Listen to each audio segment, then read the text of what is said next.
Thank you. Dr. Wang, thank you. Opportunity to speak to this panel this afternoon. I think that the importance of these exchanges cannot be underestimated at this challenging time with the impact of the pandemic, geopolitical tensions, and the increasingly visible impact of climate change. Let me start by saying something about the best practices for sustainable development. We, the Dutch, believe in an economy that respects the limits of our planet.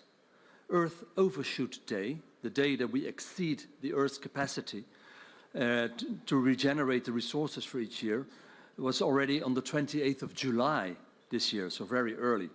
So it shows that humanity consumes much more than our planet can supply. And that's why public and private partners in the Netherlands have come together and worked out a national program to establish a fully circular economy by 2050. And by 2030, the consumption of primary raw materials should already be reduced by half. This national program for a circular economy has three goals. It aims to ensure that raw materials in existing supply chains are utilized in a high-quality manner. In case of new raw materials, we aim to use only sustainably produced and renewable materials. And thirdly, we're developing new production methods and promoting new ways of consumption.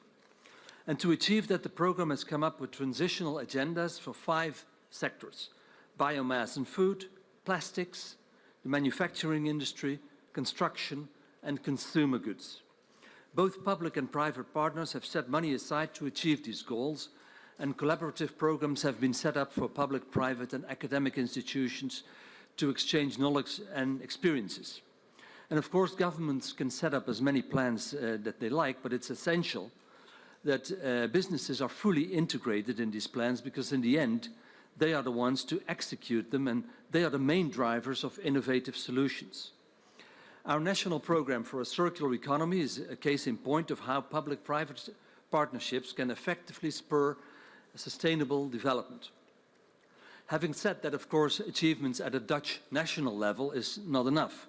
Governments and businesses have to make sure that international value chains are sustainable, so as to ensure that no one who produces our goods is left behind. For that, we have international standards.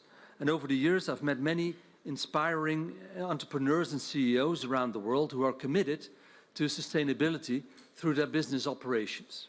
And again, more progress can and should be made. Through responsible business conduct, companies need to ensure that, at the very least, they're not undermining the SDGs. Achieving the 17 Sustainable Development Goals, as you already said, Chang Wei, is crucial. For the Netherlands, they come as one package. So the 17 goals are intertwined and they're equally important. Some countries, and we understand, prioritize certain goals over others in line with their national interests. And we understand if countries contribute more to specific SDGs because they have a certain expertise.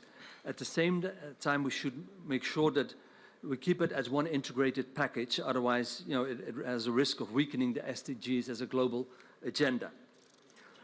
And despite the global progress that we've made under the auspices of the SDGs, large regional disparities remain. Low-income countries are lacking the financial capacity to recover their economy due to economic havoc caused by COVID. Mobilizing private institutional capital into emerging markets is indispensable for accelerating progress on the SDGs. And to ensure that this happens, governments and private entities need to cooperate on the right incentives and conditions for private financing. One good example is the financial support of the Dutch government to the investment platform Impact Loan Exchange, or ILX. It was launched earlier this year, and it's an SDG-focused emerging market credit fund. This fund provides institutional investors access to investment opportunities to global development and climate finance projects. It does so by investing in private sector loans arranged by multilateral development banks and development finance institutions. And Dutch pension funds have already committed over $1 billion to that fund. And that brings me to the last point, climate change, which is probably the most fundamental global challenge that we are all facing. The Netherlands welcomes China's climate ambitions and believes that more needs to be done. It's of utmost importance that all countries commit to a net zero trajectory as soon as possible for CO2 as well as for all other greenhouse gases. And that includes a rapid phasing out of high carbon energy technologies such as coal-fired power plants.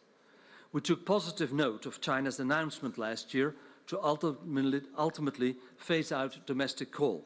At the same time, we're seeing large investments this year to avoid power shortages due to the recent droughts. Major diversification of energy supply towards renewable energy sources is the only credible long-term solution to these problems. The decarbonization process will undoubtedly have an impact on business. Moreover, with the right legal frameworks and the incentives, businesses should be among the key drivers in this transition. But who am I to talk about the effects of decarbonization on businesses while there are a number of well-respected business representatives around the table here? So I leave that question to my fellow panelists. Thank you very much.